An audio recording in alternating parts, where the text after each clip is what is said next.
With this video, we go back in time to the 1970s to analyze the deep ecology movement created by Norwegian philosopher Arne Naess, which is still informing today's debate in environmental ethics. The question we will answer in this video is, what is deep ecology?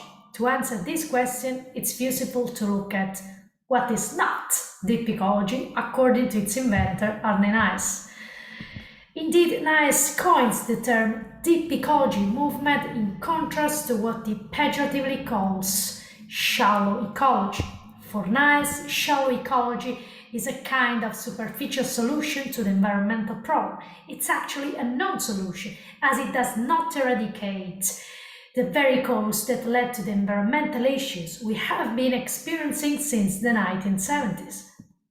In Naess' eyes, shallow ecology summarizes all the movements that say, let's invent some technologies to reduce pollution and that's it. However, first Naess highlights how the proposals of shallow ecology are only concerned about rich Western countries and do not consider the needs of third world countries which are suffering the most from the climate crisis without having caused it.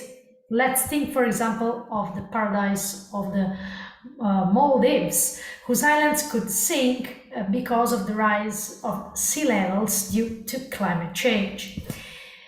Then Naess underlines that shallow ecology considers pollution only insofar as it affects humans, without taking into account the effects of pollution on other life forms and the ecosystem. Now let's go a little bit deeper into deep ecology. First, what is the worldview of deep ecology that forms the basis of its values? Deep ecology rejects the distinction between subject and object, something we have already seen in the environmental philosophies of Serre and Latour in the previous videos. For deep ecology, everything that exists, from humans to other beings to rivers and rocks, is interconnected. Everything is one, everything shares the same identity. This means that our thriving on Earth as humans depend on the thriving of other living beings and non-living things as well.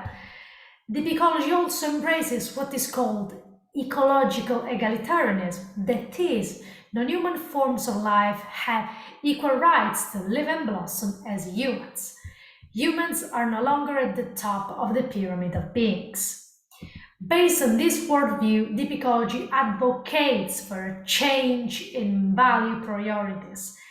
Nowadays, the good standard of living is taken for granted. We believe that by consuming always more goods, we can be happier in our society and less growth is considered the path to well-being.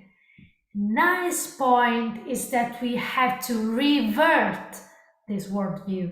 His point is that endless growth has almost led the world to the environmental catastrophe. We can't continue on this path if we want to save the planet.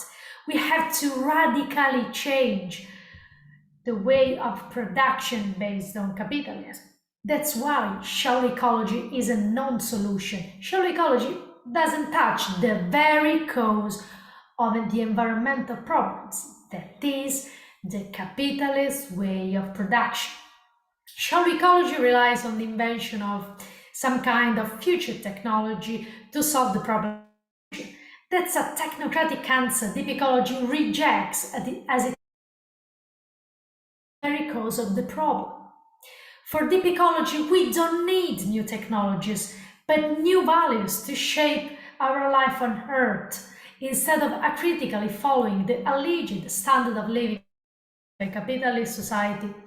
We should act so as to increase what Naess calls the quality of life, which is totally ignored by GNP.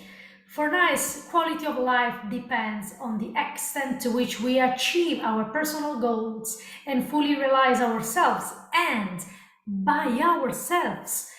Naess doesn't mean just humans, but the ecosphere, that is, both living and non-living beings, such as rivers, landscapes, the living earth.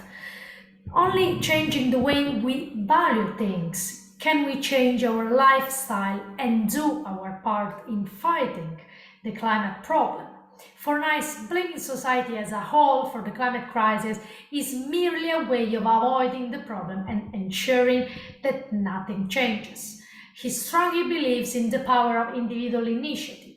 For Naess, we need what he calls a change of consciousness, which in turn involves what he calls energy consciousness. That is, the consciousness of using limited resources, concern about waste, and concern about the poor and underprivileged, for whom energy requirements are a major threat. For Naess, science technology is not a solution. Politicians who choose to delegate to scientists don't really want to address the problem. For Naess, instead of relying on science to save us, we should engage in public debate to reassess our value priorities. For Naess, if each of us changes their values, enhance their lifestyle, paying attention to quality of life rather than to the endless accumulation of goods, we can save the planet together.